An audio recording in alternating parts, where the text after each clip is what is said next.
Shalom Godly Family yang terkasih, kita bertemu kembali untuk menikmati teh hangat kita. Teduhkan hati, hadirkan semangat. Bersama dengan firman Tuhan yang hari ini terambil dari Yohanes 6 ayat 8 sampai dengan ayat yang ke-13. Demikian firman Tuhan. Seorang dari murid-muridnya, yaitu Andreas, saudara Simon Petrus, berkata kepadanya, "Di sini ada seorang anak yang mempunyai 5 roti jelai dan 2 ikan.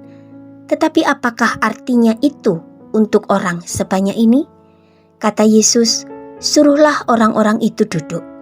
Adapun di tempat itu banyak rumput, maka duduklah orang-orang itu kira-kira 5.000 laki-laki banyaknya.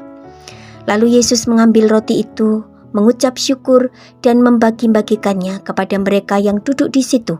Demikian juga dibuatnya dengan ikan-ikan itu sebanyak yang mereka kehendaki.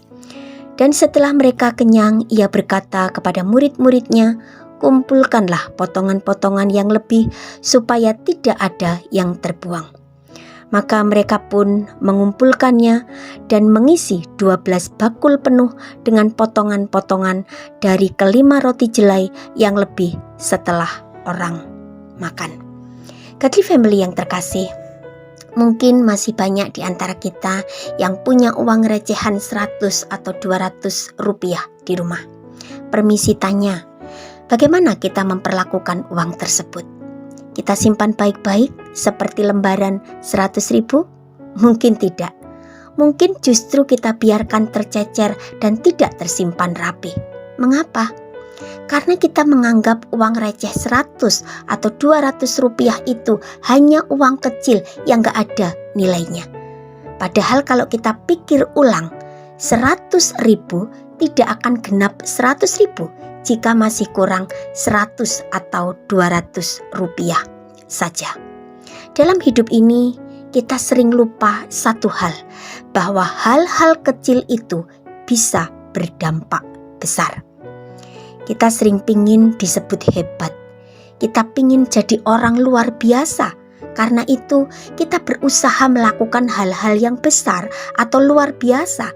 Tetapi begitu enggan untuk memulainya dengan melakukan hal-hal yang kecil. Jika hal-hal yang kecil saja kita tidak mau melakukan, bagaimana kita bisa sukses melakukan hal-hal yang besar? Cerita hari ini mengajarkan kita tentang hal itu.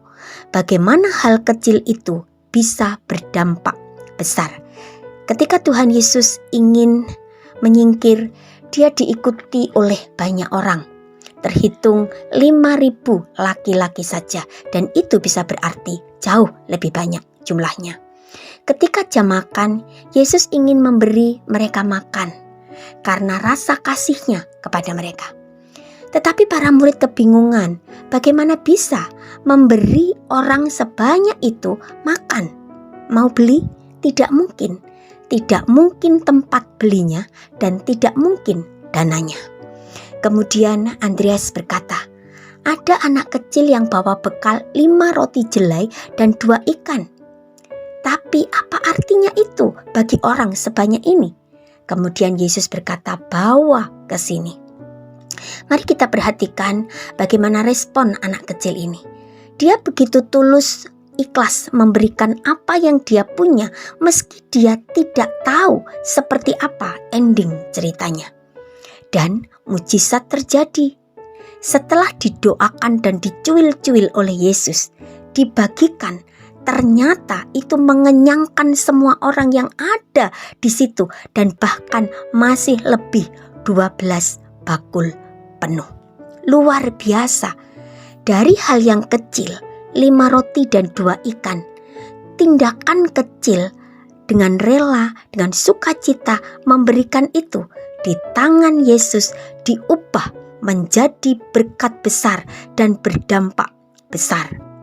Saya percaya semua orang yang ada di situ pada waktu itu bukan hanya saja kenyang perut mereka, tetapi mereka menyaksikan perbuatan Allah, perbuatan Yesus yang dahsyat dan luar biasa.